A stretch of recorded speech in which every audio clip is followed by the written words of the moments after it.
Hello. Today we are going to discuss whether hydrotherapy is the most effective and widely used therapy for the treatment of musculoskeletal injuries and pathologies. To start, we will divide the discussion into three parts.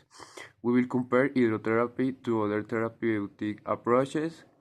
We will discuss the conditions that benefit most from hydrotherapy, and finally, we will discuss its accessibility and practical use. So, we will start with one question. The first question is: what makes hydrotherapy more or less effective compared to traditional therapies such as a land-based physical therapy or weight training?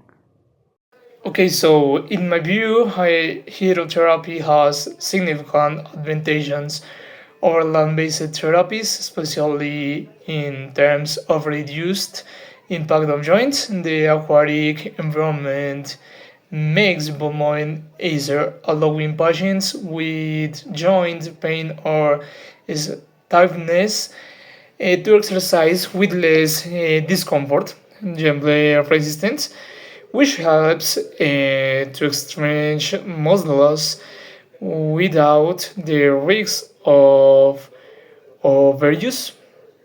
Read that therapy is beneficial, but I don't think it's superior to all therapies on the ground. For example, weight training is the best specialty increasing muscle strength. Some may think that water dose not off to the some extent. Also, some people need to feeling of firm contact with the soil to work the stability, which can be full replicate in the water. I think both points are valid, but the important thing is to know when to use each type of therapy.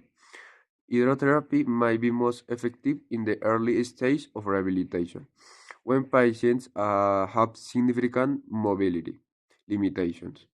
However, in more advanced stage, it may need to be combined with land-based physiotherapy or strength training to achieve optimal results. Now, question 2. What are the pathologies and injuries that are best treated with hydrotherapy?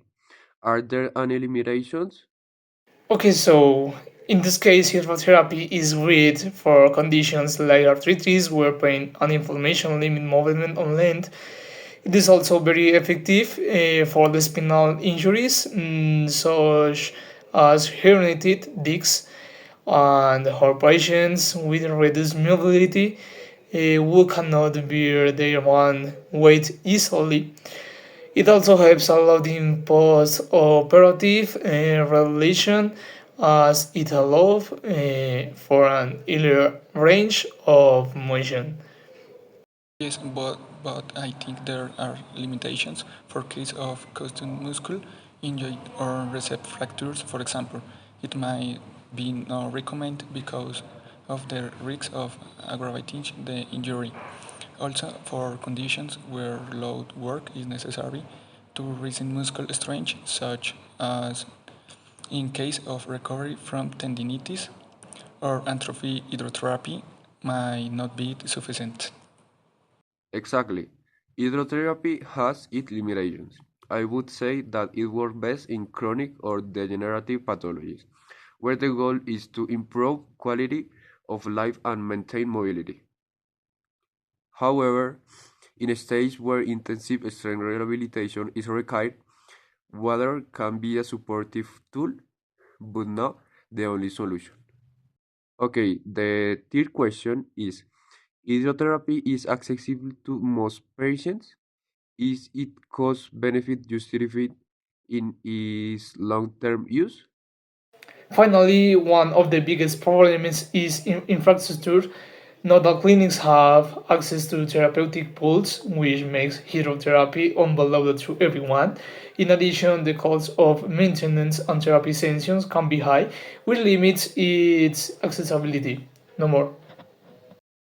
I agree hydrotherapy can be expensive, however, I believe that the long-term benefits justify the cost in main case. For example, if the helps prevent surgeons or reduce the use of medications.